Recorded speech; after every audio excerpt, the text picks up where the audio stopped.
AG ನ್ಯೂಸ್ಗೆ ಸ್ವಾಗತ. ಪರಿಷ್ಕೃತ ಕನಿಷ್ಠ ವೇತನವನ್ನು ತಕ್ಷಣ ಜಾರಿಗೊಳಿಸುವಂತೆ ಆಗ್ರಹಿಸಿ ಎಐಯುಟಿಯುಸಿ ರಾಯಚೂರು ಜಿಲ್ಲಾ ಸಮಿತಿಯ ನೇತೃತ್ವದಲ್ಲಿ ನಗರದ ಟಿಪ್ಪು ಸುಲ್ತಾನ್ ಉದ್ಯಾನದಲ್ಲಿ ವಿವಿಧ ಸರ್ಕಾರಿ ಹಾಗೂ ಖಾಸಗಿ ಸಂಸ್ಥೆಗಳ ಹೊರಗುತ್ತಿಗೆ ಕಾರ್ಮಿಕರು ಬುಧವಾರ ಬೃಹತ್ ಪ್ರತಿಭಟನೆ ಮಾಡಿದ್ದಾರೆ. ಪ್ರತಿಭಟನೆಯಲ್ಲಿ ಭಾಗವಹಿಸಿದ ಕಾರ್ಮಿಕರು 2026 ಮೇ 22ರಂದು ಪ್ರಕಟಗೊಂಡಿರುವ ಪರಿಷ್ಕೃತ ಕನಿಷ್ಠ ವೇತನದ ಅಂತಿಮ ಅಧಿಸೂಚನೆಯನ್ನ ಯಾವುದೇ ಕಾರಣಕ್ಕೂ ಅಮಾನತಿನಲ್ಲಿ ಇಡಬಾರದು ಅಂತ ಒತ್ತಾಯ ಮಾಡಿದರು.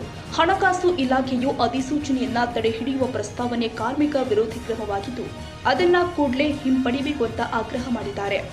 ಉಚ್ಚ ನ್ಯಾಯಾಲಯದಿಂದ ಯಾವುದೇ ತಡೆಯಾಜ್ಞೆ ಇಲ್ಲದಿರುವ ಸಂದರ್ಭದಲ್ಲಿ ಆಡಳಿತಾತ್ಮಕವಾಗಿ ಅಧಿಸೂಚನೆಯನ್ನ ತಡೆಹಿಡಿಯುವುದು ಕಾನೂನು ಬಾಹಿರವಾಗಿದೆ ಎಂದು ಪ್ರತಿಭಟನಾಕಾರರು ಅಭಿಪ್ರಾಯಪಟ್ಟಿದ್ದಾರೆ. ಹಲವು ವರ್ಷಗಳಿಂದ ಕನಿಷ್ಠ ವೇತನ ಪರಿಷ್ಕರಣೆ ವಿಳಂಬವಾಗಿದ್ದು ಮತ್ತಷ್ಟು ತಡವಾಗುವುದರಿಂದ ಲಕ್ಷಾಂತರ ಕಾರ್ಮಿಕರ ಜೀವನೋಪಾಯದ ಮೇಲೆ ದುಷ್ಪರಿಣಾಮ ಉಂಟಾಗುತ್ತೆ. ರಾಜ್ಯದಾದ್ಯಂತ ಪರಿಷ್ಕೃತ ಕನಿಷ್ಠ ವೇತನವನ್ನ ತಕ್ಷಣ ಜಾರಿಗೊಳಿಸಲು ಕಾರ್ಮಿಕ ಇಲಾಖೆ ಅಗತ್ಯ ಕ್ರಮ ಕೈಗೊಳ್ಳಬೇಕು. ಹಾಗೆಯೇ ಹೆಚ್ಚುವರಿ ಅನುದಾನವನ್ನ ಸರ್ಕಾರ ಕೂಡಲೇ ಬಿಡುಗಡೆ ಮಾಡಬೇಕು ಅಂತ ಆಗ್ರಹಿಸಿದರು. ಬಳಿಕ ಪ್ರತಿಭಟನಾಕಾರರು ಜಿಲ್ಲಾಧಿಕಾರಿಗಳ ಮೂಲಕ ಮುಖ್ಯಮಂತ್ರಿ ಅವರಿಗೆ ಮನವಿ ಸಲ್ಲಿಸಿ 2026 ಮೇ 22ರ ಪರಿಷ್ಕೃತ ಕನಿಷ್ಠ ವೇತನದ ಅಂತಿಮ ಅಧಿಸೂಚನೆಯನ್ನ ಯಾವುದೇ ಕಾರಣಕ್ಕೂ ಅಮಾನತಿನಲ್ಲಿ ಇಡದೆ ರಾಜ್ಯದ ಎಲ್ಲ ಸರ್ಕಾರಿ ಹಾಗೂ ಖಾಸಗಿ ಸಂಸ್ಥೆಗಳ ಹೊರಗುತ್ತಿಗೆ ನೌಕರರಿಗೆ ಕೂಡಲೇ ಜಾರಿಗೊಳಿಸುವಂತೆ ಮನವಿ ಮಾಡಿದ್ದಾರೆ. ಪ್ರತಿಭಟನೆಯಲ್ಲಿ ಎಐಯುಟಿಯುಸಿ ಜಿಲ್ಲಾ ಅಧ್ಯಕ್ಷ ತಿರುಮಲ್ ರಾವ್, ಜಿಲ್ಲಾ ಕಾರ್ಯದರ್ಶಿ ಮಹೇಶ್ ಚೀಕಲಪರ್ವಿ ಸೇರಿ ವಿವಿಧ ಇಲಾಖೆಗಳ ಹಾಗೂ ಖಾಸಗಿ ಸಂಸ್ಥೆಗಳ ಹೊರಗುತ್ತಿಗೆ ನೌಕರರು ಹೆಚ್ಚಿನ ಸಂಖ್ಯೆಯಲ್ಲಿ ಭಾಗವಹಿಸಿದ್ರು. ಮಲ್ಲರೆಡ್ಡಪ್ಪ ಹೆಚ್ ದೊಡ್ಡಮನಿ, ಎಜಿ ನ್ಯೂಸ್.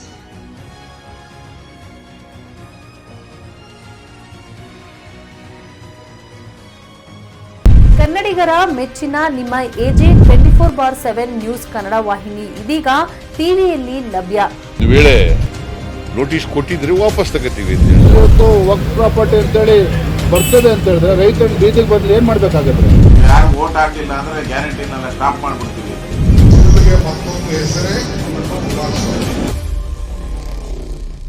ಕರ್ನಾಟಕ ಮತ್ತು ದೇಶ ವಿದೇಶ 360 ಡಿಗ್ರಿ ಸುದ್ದಿ ಹಾಗೂ ಉತ್ತರ ಕರ್ನಾಟಕ, ಬೆಳಗಾವಿ, ಬಾಗಲಕೋಟೆ, ಧಾರವಾಡ, ಹಾವೇರಿ, ಗದಗ, ಬಿಜಾಪುರ ಜಿಲ್ಲೆಯ ಕ್ಷಣ ಕ್ಷಣದ ವಿವರವನ್ನ ಪಡೆಯುವುದಕ್ಕೆ ಎಜೆ 24/7 ನ್ಯೂಸ್ ಕನ್ನಡ ವಾಹಿನಿಯನ್ನ ಲೈಕ್ ಮಾಡಿ, ವಿಡಿಯೋಗಳನ್ನ ಶೇರ್ ಮಾಡಿ, ಕಮೆಂಟ್ ಮಾಡುವ ಮೂಲಕ ನಮ್ಮ ವಾಹಿನಿಗೆ ಸಹಕಾರ ನೀಡಿ ಮತ್ತು ಚಾನೆಲ್ ಅನ್ನ ಸಬ್ಸ್ಕ್ರೈಬ್ ಮಾಡಿ. ಧನ್ಯವಾದಗಳು.